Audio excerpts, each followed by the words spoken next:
I didn't know about that code 7 years in. MSNBC political analyst, former chairman of the Republican National Committee, Michael Steele.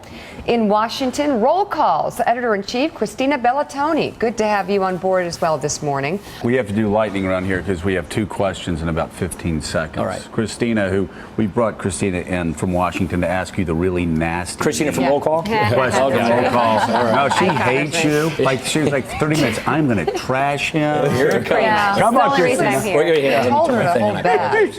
Go ahead, go ahead. Christina. How do you expect that the issue will be resolved with the border spending bill? As you know, you guys passed something before you left. It's going to be the first issue confronting you. Would come back September 8th. But you've also got some talk that there could be an Iraq supplemental request coming from the White House. Could those 2 issues end up being merged? Yeah, I think that's quite possible. As you know, the supplemental that we carried in our budget was much higher than what the administration asked for. I think there'll be a reconciliation there. And we're waiting to see what the Senate's going to do on the border bill, since the House already acted to deal with the humanitarian crisis on the border. So we're waiting to see Senate action on the border.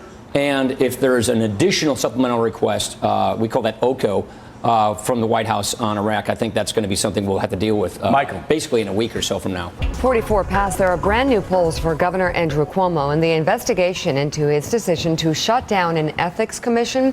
51% have read or heard about it. 45% are unaware.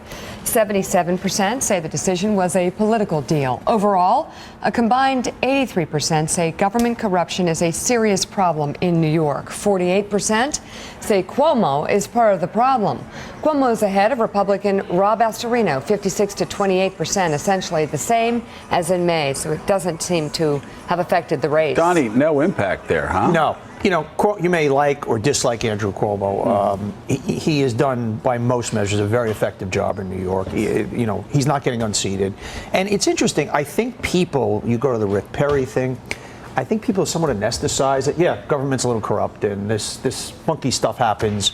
And unless it's something, interestingly enough, like the Christie Bridge thing, where people can understand whether that happened or tangible. not. I'm not knocking. Forget whether it happened. That's funny. No. So here, by the way, no. Here you have a guy that shut down an ethics commission compared to 2 lanes being shut down, and you're like, I'm going to take back my shutting down 2 lanes is really bad, but shutting down an ethics commission that's meant to clean up all of New York State. Can I finish? You it's are the a funny, people's ability to understand the scandal. The Bridgegate thing, I can understand. Oh, he closed down lanes. I guarantee that same poll, if you ask people, what are you actually talking about, they would have no idea. That is my point. It's not an indictment. Go to Christina. Films Cup out there this weekend with your rich left-wing friends. There were some rich right-wing people. Are there really? Yeah, there need were to a go lot of out rich there. right-wing people. A lot of hedge fund guys. Not too many. Mainly left-wingers. There was. Yeah, Christina. So it looks like Andrew Cuomo could do basically anything and still win this race. But the governor's races, there are going to be some fascinating governor's races. I saw a poll this morning in Connecticut that Daniel Malloy down 7 points. You go to other states This is what happens in a national tide, because Democrats are starting to really feel the pain in a lot of places. And Roll Call has a story that just went up this morning about Illinois and Governor Pat Quinn there. He's extremely unpopular. He only won 3 counties when he won his race in 2010, and now he's not even doing well in those. And they're fearing that House Democrats could be dragged down along with him. They're already in some tight races. Some of them are among the more vulnerable members of the House this year.